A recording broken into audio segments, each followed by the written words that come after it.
Hari Hari, Hari Rama, Hari Rama, Rama Rama, Hari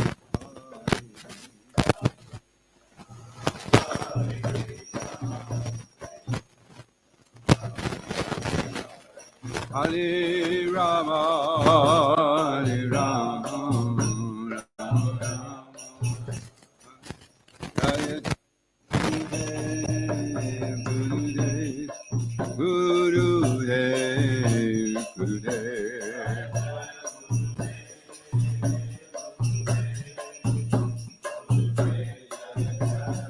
Jaya Jaya Prabhupada, Prabhupada, Prabhupada, Prabhupada.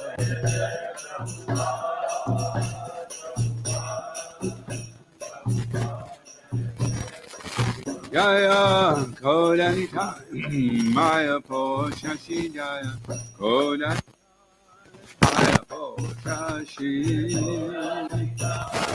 Maya Poshashi Kodanita Jaya Maya Poshashi. This song is in the key.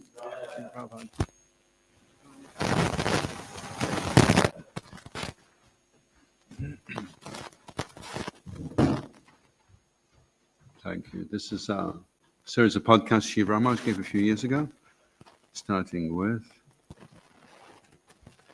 day 1, November 24, 2008. Below the conch shells, the marathon has begun. The marathon is known as the Prabhupada Marathon because book distribution in large numbers is the best way to please Prabhupada. Book distributors can sell many books if they are empowered by Krishna. And in order to remind us all of how to be empowered, I have subtitled this marathon as follows: Don't get in the way. Many have heard this phrase before. You will repeatedly hear it from me this month.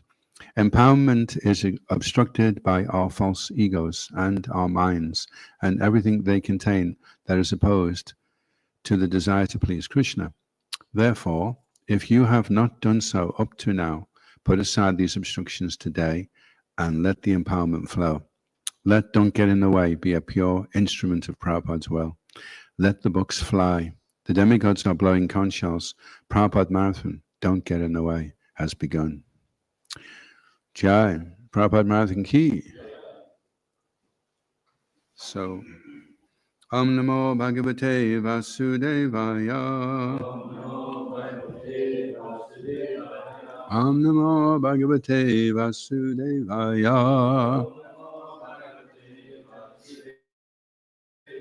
Om Namo Bhagavate Vasudevaya. Reading Srimad Bhagavatam, Canto 7, Chapter 10, entitled Prahlad, the best among exalted devotees. And this is text 19. Yatra cha mad bhakta. Yatra cha mad bhakta.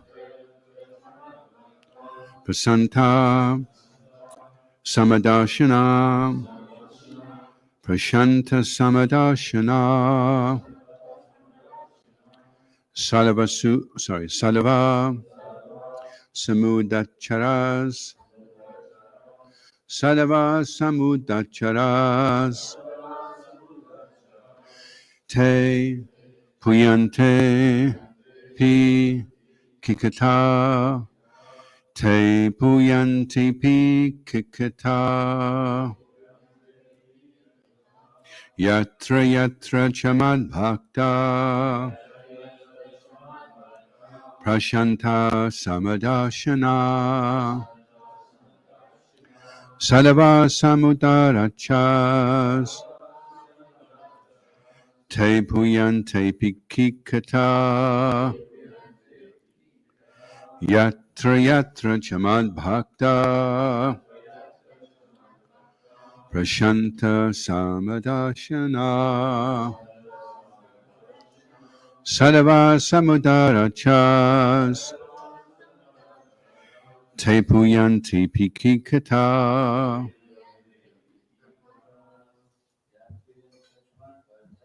Yatra chamad bhakta. Shanta Samadashana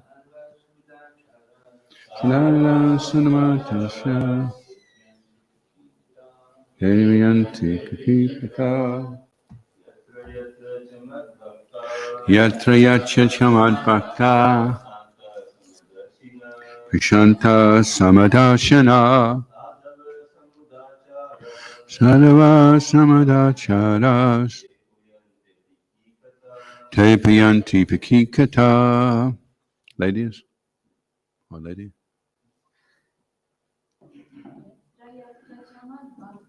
Yatra Yacha Chamad Bhakta Prashanta Samadashana Sarva Samadharachas Yevanti Pikikata Yatra Yatra whenever, wherever and whenever. Cha also Mat Bhakta, my devotees. Prashanta, extremely peaceful. Samadashana, equipoised. Sadhava, decorated with all good qualities. Samudachara, equally magnanimous. Te, all of them. Puyante, are purified. Api, even.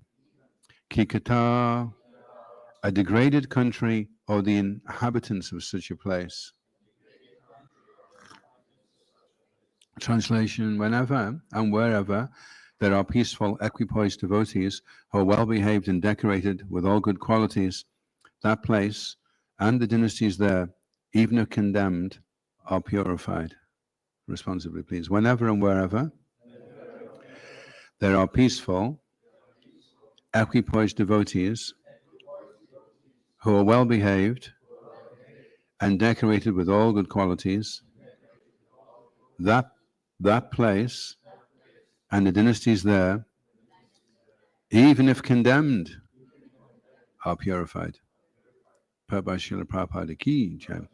Wherever exalted devotees stay, not only they and their dynasties, but the entire country is purified.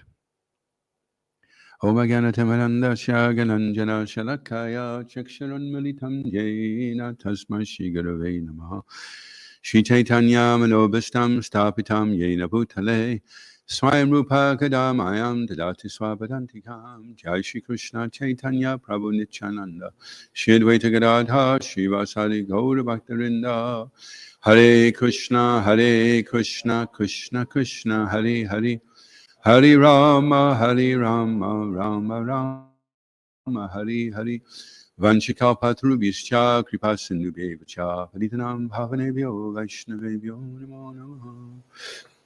So whenever and wherever there are peaceful, equipoised devotees, so of course having peaceful and equipoised devotees that stay in temples is not as good as peaceful, equipoised devotees that go out and meet people, because nobody knows they're there otherwise, right? We could sell Karuna Bhavan, find a nice hill, dig a big hole into the side and live in a cave and just get on with our own Krishna consciousness. But by going out and meeting people, approaching them, maybe they don't take a book, maybe they do take a book, but they come in contact with a devotee, and to some degree they become aware of our good qualities. Vaisheshika says that on Sankirtan we're ambassadors of goodwill. So we have a very auspicious message that we want to share with the people. They're all part and parcel of Krishna. There is a God. His name's Krishna. He's a beautiful cowhead boy. And we'd like you to take this book with you today and maybe next time. So to some degree, people become appreciative. And when we keep going to the same places over and over again, then they start to become curious. So the onus is on us as devotees to be peaceful, to be equipoised, to be well behaved, and to be decorated with all good qualities. And if you're not, then everyone finds out on Sankirtan, including yourself. And so for that reason, it can be a little bit, for some devotees, it's a little bit intense because it's a big reality check. But that's also good because our process is based on self-realization, and realization really means coming in contact with reality. And so it's very auspicious for us. It's very auspicious for the people we come in contact with. It's very auspicious for the place and the dynasties there. Even if they are condemned, they become purified. So condemned is a word. It says that anywhere where the sun is covered by cloud is condemned and is not fit for human habitation. And any city that doesn't have a river running through it is also considered a condemned city. So in so many ways, we are condemned in these European countries as opposed to coming from the East. But everything becomes auspicious when the devotees go out. And of course, it's also auspicious if the devotees develop these qualities of being peaceful and equipoised, well-behaved and decorated with all good qualities. Then we get the benefit, they get the benefit, everything becomes auspicious. But we have to rise to the mark. We have to actually be genuine, walk the talk. It's one thing to give out the books. That's really important. And then more important than giving out the books is reading the books. And then even more important than reading the books is understanding the books. And then the most important thing is applying the books. And then if we are applying the books, then everything works nicely. Shri Ramaj was saying, automatic advancement is a phrase which is really we think if we just go along and go through the motions, we'll automatically make advancement. But he said automatic advancement is a result of educated study, not an alternative to educated study. Would you like to really study the books and become familiar with the philosophy, or would you instead prefer to just make automatic advancement? I'll go for automatic advancement. That's probably going to be the easiest. It won't be so complicated then. I'll just get on with doing some service and I'll make automatic advancement. So you do make automatic advancement if you can assimilate all the information in the books, Sambandha Gyan, and then put it into practice, Abhidaya. Then there's some movement there. We go from where we are to where we want to go, to the Sajja. And it is the Hare Krishna movement. It's not the Hare Krishna, sit around on Sunday and eat as much prasadam as you can. One time Prabhupada said, don't stay back in the temple and become fatty. Go out on book distribution. Shishi, Kodanitai, Mai Pashashi Ki Jai.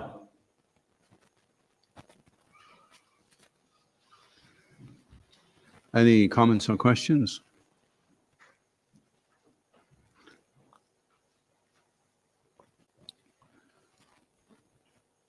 Prabhupada Prabhupada.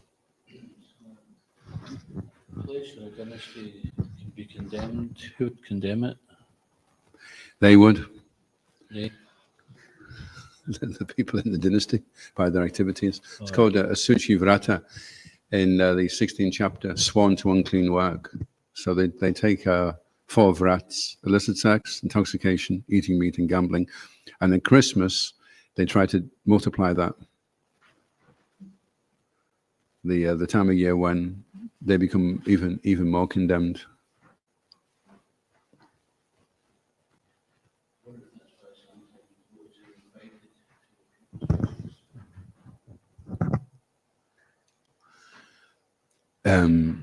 You mean devotees, Indian people's houses, or just anyone's house?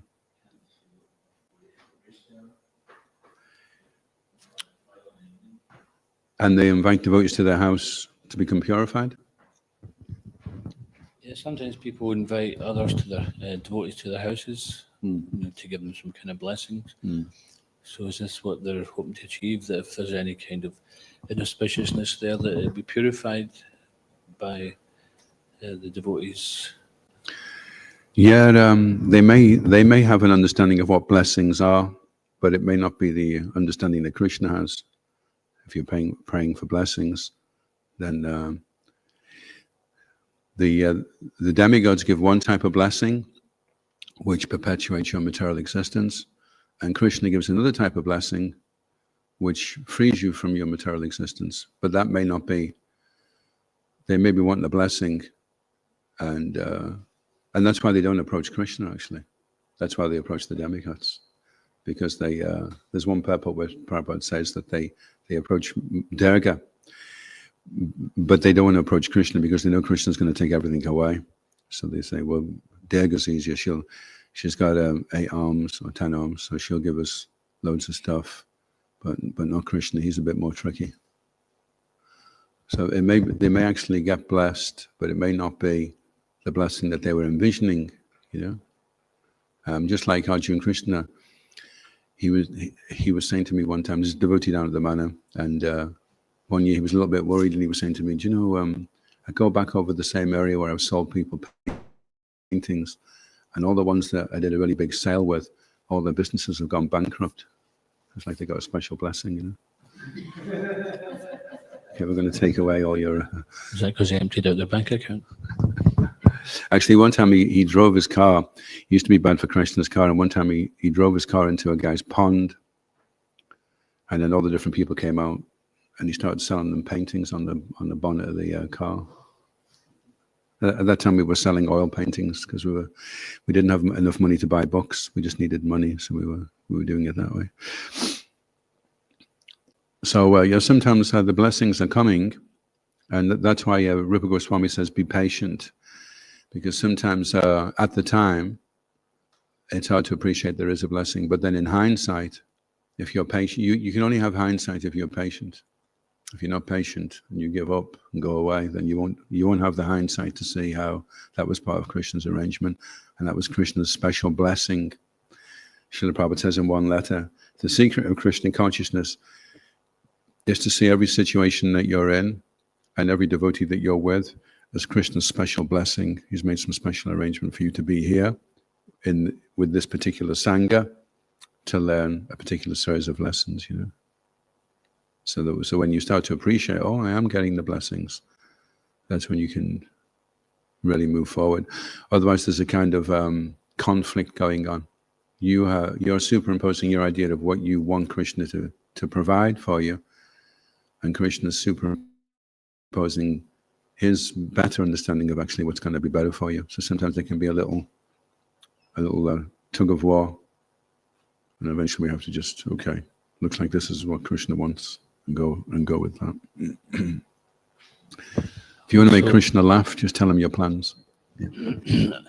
So I think this verse can also apply to devotees going on Sankirtan, as any can really, but so we consider that the souls out there are condemned by their own activities, and the devotees, to have effect on them, Prabhupada encourages that we need to have purity for the force, we need to know the philosophy. So it sounds like this is a good verse for the devotees to aspire to be of that peaceful, equipoised, well-behaved, decorated with all good qualities, for our preaching to actually have the effect of purifying people. Yeah, definitely. You could identify people, like if you're really on the, if you really know the passion on Sankirtan, then you identify people by how much they give. And so somebody goes past and you've just seen him on Sankirtan, and he goes past and you go, oh, there's £3.50. Haribol. And then, oh, there's 50p, don't even bother looking at him, So we identify people with the amount that they're giving and how much they're complying with our plan of what we want to take place. So we have to develop these deeper qualities. And I was telling the story the other day. There was one devotee in Budapest, Lila Shuka, very nice devotee. And the man came out. He was very rough with him. He said, just get away from here.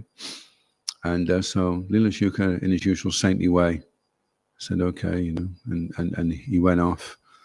And then he did a few doors, and the man came running out, and he said, "I'm sorry, I used to be in the police force, and I've done a lot of really heavy things, and I'm really sorry. I was like that to you. I'd like to give you 20,000 foreign, which is about 50 quid."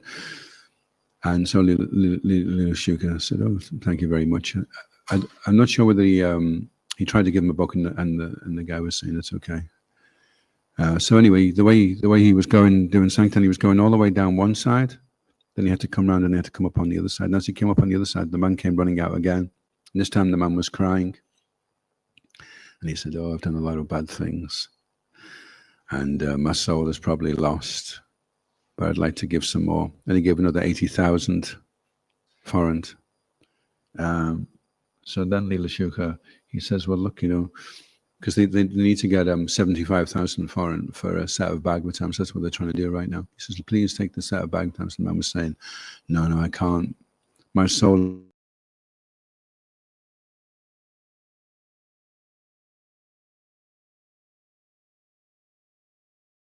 to refuse a gift. So then he took the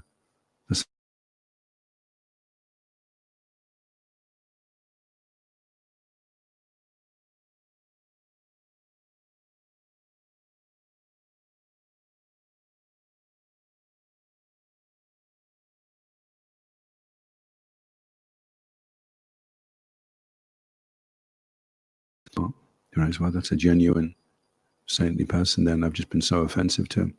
So then he came back. So sometimes you have to be a little bit patient. People are being unreasonable or they're being rude, but we don't react. We don't.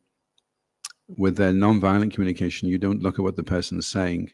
You look at what the feelings are behind what the person is saying, and you understand that's actually what's going on. In one way or another, everyone is saying, sometimes in a very distorted way, I want you to love me, appreciate me, and respect me. So we can proactively do that already. And that way, that doesn't affect our consciousness. If you're finding it becoming difficult on Sankirtan and you're losing energy and it's becoming more and more arduous, then it's generally because we've not left the people in such a favorable way, If we leave them favorably, then we get energy from that.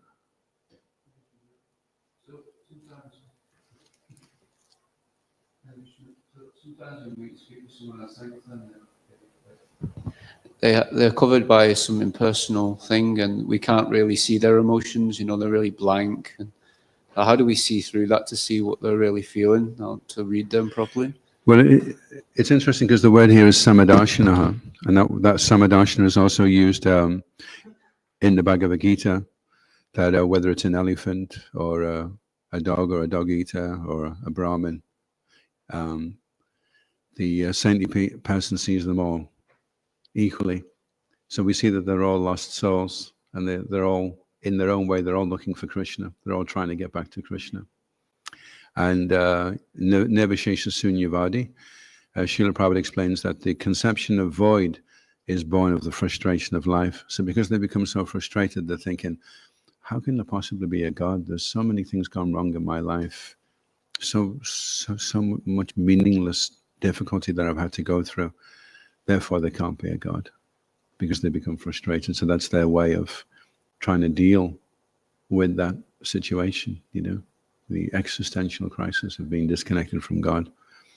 And we know that. We know that that's what it is, although they may not.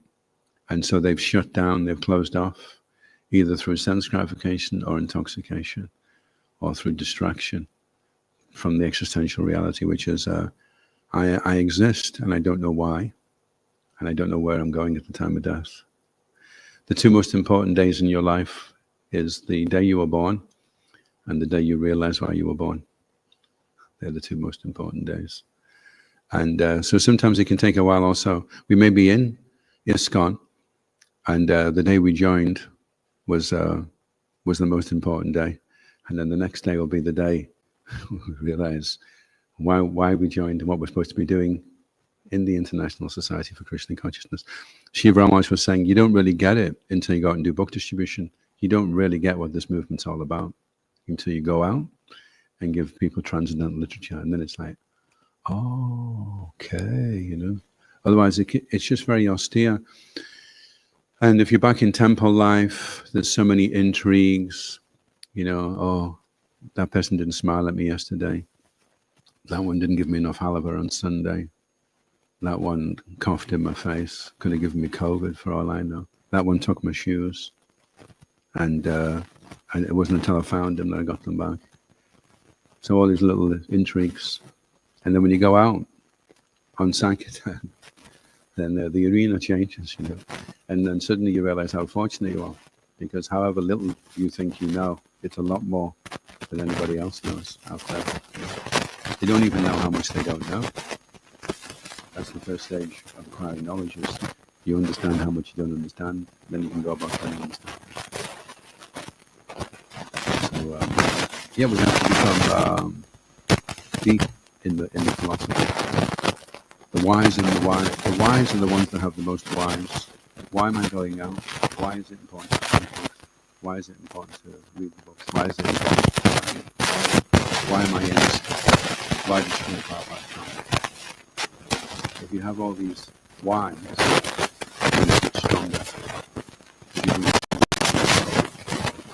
you're doing distribution of knowledge, then you get all that.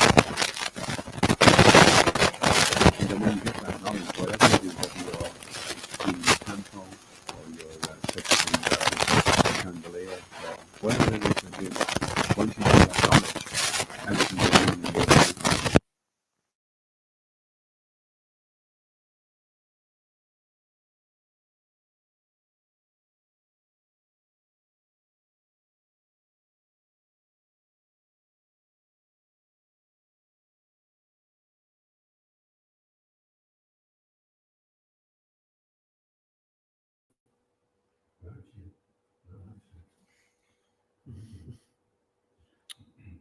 And it's really hard to do attitude.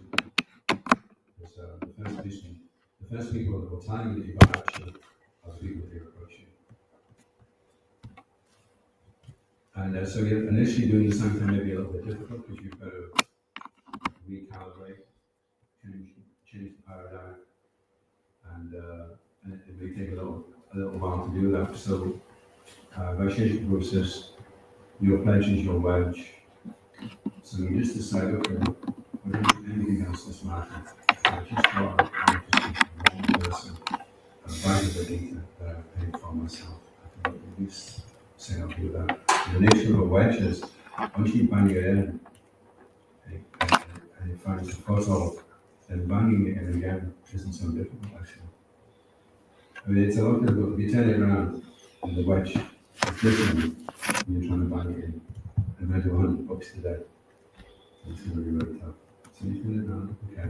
I'm going to do one walk. Do one small walk at all. Just one small walk. Bang, and it's in. And you start to manage it. And then the wedge gets bigger. Any other questions or comments? Yes.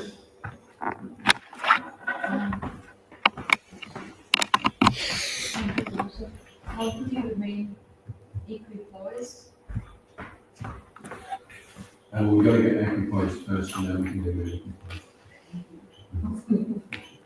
equipoised. We have a morning program. Dana means wealth, and Sam means to bestow. So we're bestowing upon ourselves equipoisedness during the morning program. And we should be, if our chaplains go. And maybe we rose a little bit early, got up at 3, and read a little bit first. We have all this nice philosophy and the Lila calculating in our mind whilst we chanting. There is a and then we go out to do the yoga. Just like if you're doing a yoga, right, you need the wood, you need the gig, you need the label, you need the book with all the prayers in it, and then you start doing it. But if you didn't have time to get the paraphernalia together, and you just start looking, we're going to do the yoga anyway. Where's the work? Where's the work? You do the box of matches. Where's the gig? Where's the money? Okay. So it's not going to work. So you need all the paraphernalia. Jiva Goswami, he says that in Kali Yuga, all the sitting arrangement,